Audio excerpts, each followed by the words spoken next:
నమస్తే friends, welcome back to ప్రకృతి star kitchen. ఈరోజు మన కిచెన్లో అటుకుల ఉప్మా చూపించబోతున్నాను.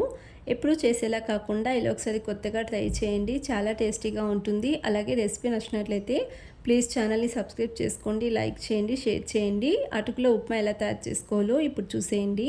ఇక్కడ ఒక ఫిల్టర్ జార్లోకి నేను 2 కప్స్ అటుకులను తీసుకుంటున్నాను. అటుకులను నానబెట్టుకున్న అవసరం ఏం లేదండి. శుభ్రంగా 2-3 సార్లు కడిగి తీసుకుంటే సరిపోతుంది. మీరు ఒక గిన్నెలో అయినా అటుకులను వేసుకుని ఒక 2-3 సార్లు శుభ్రంగా కడిగి నీళ్లు లేకుండా వంచి పక్కన పెట్టుకోండి. ఈ విధంగా అటుకులను పక్కన పెట్టుకుని తర్వాత స్టవ్ పైన ఫ్యాన్ పెట్టుకుని 2 స్పూన్ల ఆయిల్ని వేసుకోవాలి. నెక్స్ట్ ఇందులోని 1/2 టీ స్పూన్ ఆవాలు, 1/4 టీ స్పూన్ జీలకర్రను వేసుకుంటున్నాను. అలాగే 1 టీ స్పూన్ మినపప్పును వేసుకోవాలి. తర్వాత 4 టీ స్పూన్స్ వరకు వేరుశనగ గుళ్ళను వేసుకుని లో ఫ్లేమ్లోనే 2-3 నిమిషాల పాటు ఫ్రై చేసుకోవాలి. ఇవి లైట్గా ఫ్రై అయ్యేంత వరకు ఫ్రై చేసుకోండి. నెక్స్ట్ ఇందులోనే చిటికెడు ఇంగువను వేసుకుని మిక్స్ చేసుకోండి.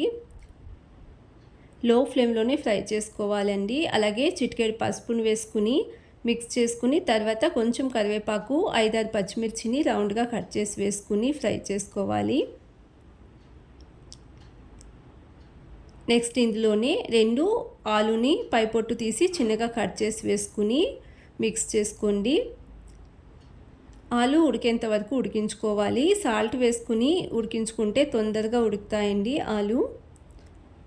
మిక్స్ చేసుకుని మూత క్లోజ్ చేసి లో ఫ్లేమ్లోనే 2-3 నిమిషాల పాటు మధ్యలో మిక్స్ చేసుకుంటూ ఫ్రై చేసుకోండి.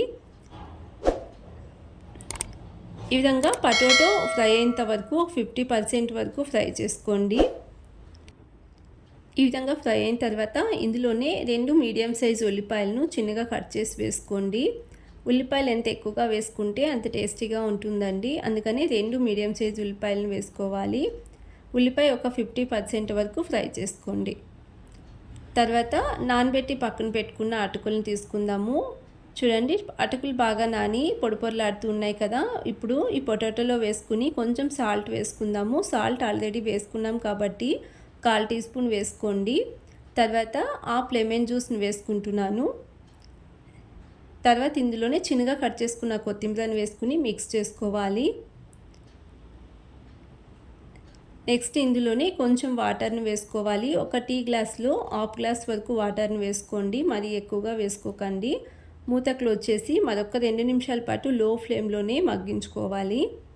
ఇలా 2 నిమిషాల తర్వాత మరొకసారి మిక్స్ చేసుకుని ఇందులోనే 2 టీ స్పూన్స్ వరకు పచ్చి కొబ్బరి తురుము వేసుకోవాలి. అలాగే చిన్నగా కట్ చేసుకున్న కొత్తిమీరని వేసుకుని స్టవ్ ఆఫ్ చేసేసుకుని మిక్స్ చేసుకోండి. ఈ విధంగా ప్రిపేర్ చేసుకుంటే అటుకుల ఉప్మా రెడీ అండి. చాలా ఈజీగా ప్రిపేర్ చేసుకోవచ్చు. ఇలా ట్రై చేయండి ఒకసారి. చిన్నపిల్లలైనా పెద్దవాళ్ళైనా చాలా ఇష్టంగా తింటారు. మీరు కూడా ఈ విధంగా అటుకుల ఉప్మాని ట్రై చేసి మీకు ఎలా కుదిరిందో తప్పకుండా కామెంట్ సెక్షన్లో తెలియచేయండి. అలాగే ఇలాంటి మరెన్నో ఈజీ రెసిపీస్ కోసం ప్రకృతి స్టార్ కిచెన్ని సబ్స్క్రైబ్ చేసుకోండి, లైక్ చేయండి, షేర్ చేయండి. ప్లీజ్ ఛానల్ని సపోర్ట్ చేయండి. Thanks for watching the video.